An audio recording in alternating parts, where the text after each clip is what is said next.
Hi, I'm Sid Meier. Join me for the interactive interview on IE.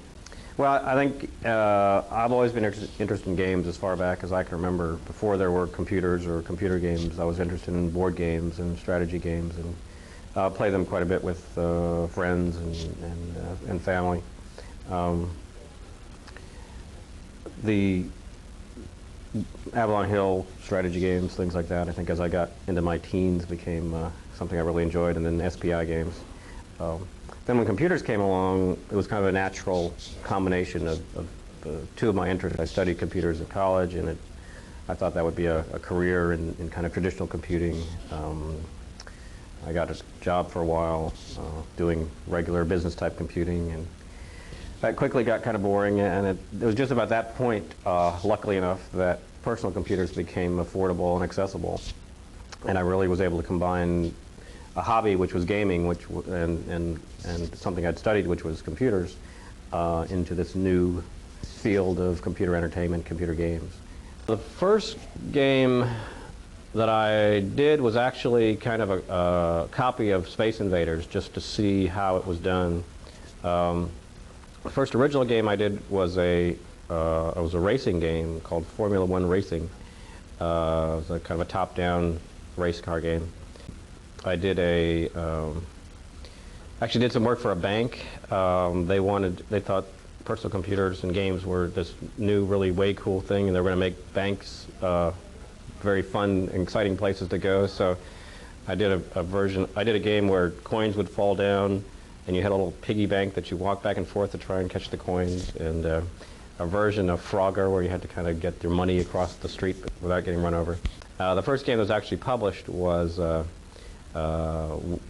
Chopper Rescue, which was a Microprose game, kind of a helicopter avoiding the missiles and rescuing the people from someplace. And that was the first game that Microprose released. That's probably after about 2 years of writing games at that point. I mean, I've done fairly hardcore simulations, F-19, F-15.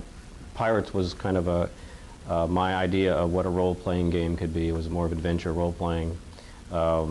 Civilization, Railroad Tycoon are kind of strategy-type games.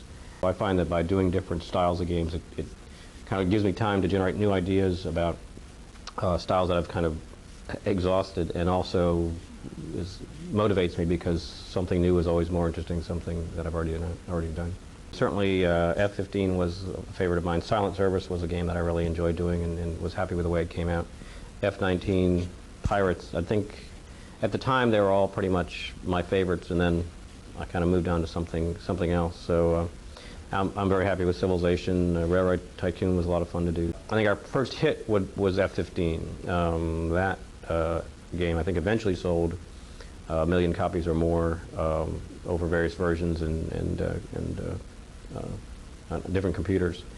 The appeal, I think, is that you can do something with the computer that you can't do in real life. Nobody's going to give you an F-15 to fly and say, go up there, have a good time. And if they did, you'd probably not make a success out of it. You want to give the player a series of interesting things to think about, interesting decisions to make.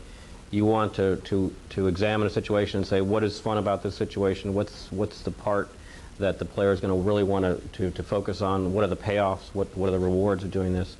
And then be sure to include all those things in the game. Avoid the boring parts. Edit out the grungy, dirty, boring parts of the game. The development style really merges development and testing pretty closely. I mean, we have kind of a rapid prototyping strategy where within a week or two of kind of saying, let's try this game, we have something you can actually play. And the rest of the development process, it goes rapidly back and forth between playing and adding features and developing. The first couple of games I did all the programming, and the art and the music, but starting with games like Silent Service, we realized that perhaps there were better artists out there than I was and better musicians than I was. So today, there are generally from 5 to 8 people involved in a project. I like the programming. I like doing the design and playing the game and being in there. I don't particularly enjoy the management part of it or anything like that. So I've really made a decision to stay very closely involved with writing the games and designing the games. And I think when a designer is interested and excited about their topic, it comes through in the game. I think a lot of times you can play a game and say, well, this person was told to write this game, or this person really wanted to write this game. And you know, I hope in my games that it comes through that this is a game I really wanted to write. I think a lot of people who are into railroads like to look at trains and know what all the different engines are. That doesn't make a fun game. I think what makes a fun game is running the trains, being in control, making decisions, building track, kind of creating something. Railroad Tycoon for me was my first construction game or God game or whatever you want to call it. But it was a game about starting from scratch essentially and creating your own empire of something. The idea of kind of conquer the world games has been around for a while, and that was the germ of the game was, well, you know, it's fun to kind of have this big world out there and at the end up having it be all yours. And then the question was, well, what is the most interesting process that you could go through to get there? I mean, if you do it in a minute and a half, it's not very satisfying. But if you go through an interesting process and you really feel that you've earned it, then it's very rewarding to end up kind of look back at the end of the game and say, wow, I conquered that world. What happens is the game starts taking place in your head because you're planning, you're thinking. It's no longer something you're reacting to on the screen, but you're in charge and you've got these plans and things happen and you have to change your plans.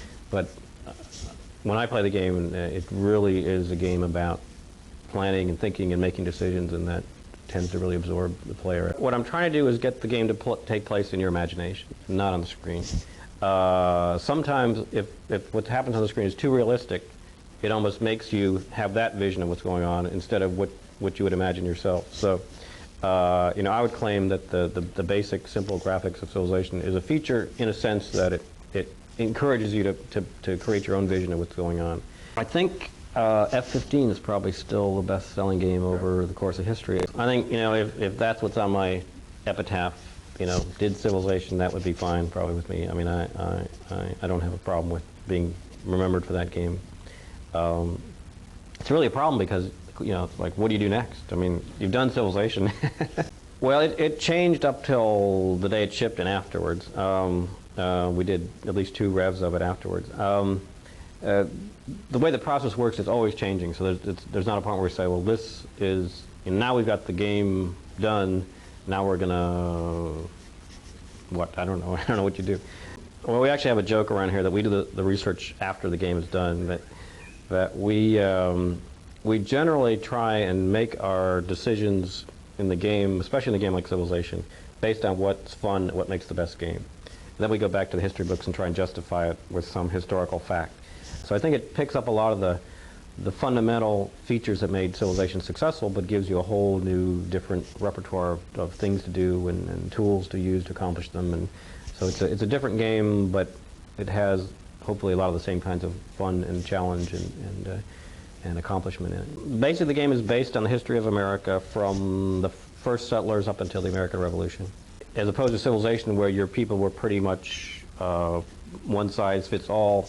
In colonization, you have many specialists in different skills. You'll have carpenters, you'll have cotton planters, you'll have trappers, preachers. You have your people start to take on their own personality, and if you can use them in ways that they're most effective, you're going to be most successful in the game. So you want to get a carpenter, and a carpenter can train other carpenters, and you really get the idea of kind of having created your own society with these specialists, these people that are yours. We've gotten a lot of requests for the sequel to Civilization, which would be, you know, what happens when I get to Alpha Centauri, which would be a futuristic game, and I think that could be a fun game. I think historical topics have the advantage of, you know, giving you an automatic. You've already read the manual in a sense because you know some stuff about the time period and the situation, so you've kind of already read part of the manual, you know, in your mind.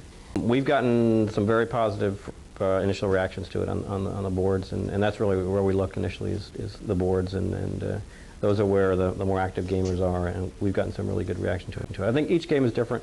I don't compare or rate my games particularly. I mean, I think they're each, you know, it's hard. How do you compare Pirates with Railroad Tycoon? I mean, they're very different games. One person's going to like one, and one person's going to like the other. There are a number of occasions where a game has gone 6 months into development, and we said, you know, this really isn't progressing the way we wanted to.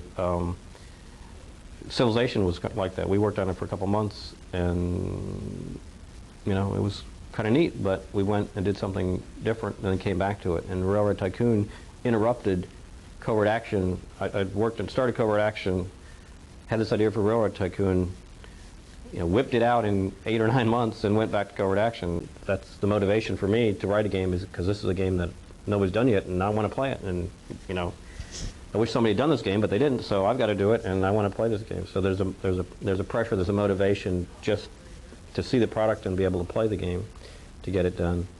It turned out, it was a lot of fun to do. I think it turned out very interestingly. It was a very unique piece of software, and certainly not for everybody, but we're really very happy with the music that comes out of it. I think that what makes a good game will still be the same, and games will still be appealing, but there'll be many new ways of accessing games. First, the new 32-bit game machines, and then the whole information superhighway network, cable television, telephone, access to games in a much easier way, that you can just, another channel on your television set will be the interactive game channel, and you don't have to buy a $2,000 computer and to play games. That they're just available to you as easy as watching Wheel of Fortune. We got so many requests for multiplayer Civilization that we had to do it, and so we have that in process, and it shouldn't be too much longer before that's out there. The thing that's really appealing to me is that it introduces a brand new element into playing, which is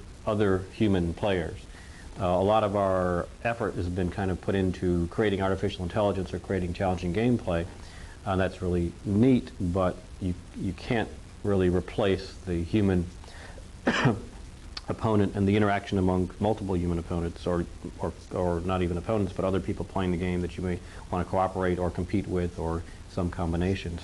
I think that'll be a step equivalent to kind of going from board games to computer games, in terms of how different those games will be. And there's going to be another learning process to learn what works, what doesn't work, what makes those games interesting, but we're certainly looking forward to being a part of that. They come from lots of different places. I think I might see a movie and it'll be about a topic, and I say, well, that'd be a neat game. A book, a television show, certainly a lot of things that I had kind of investigated or been interested in when I was younger kind of pop up again as game ideas.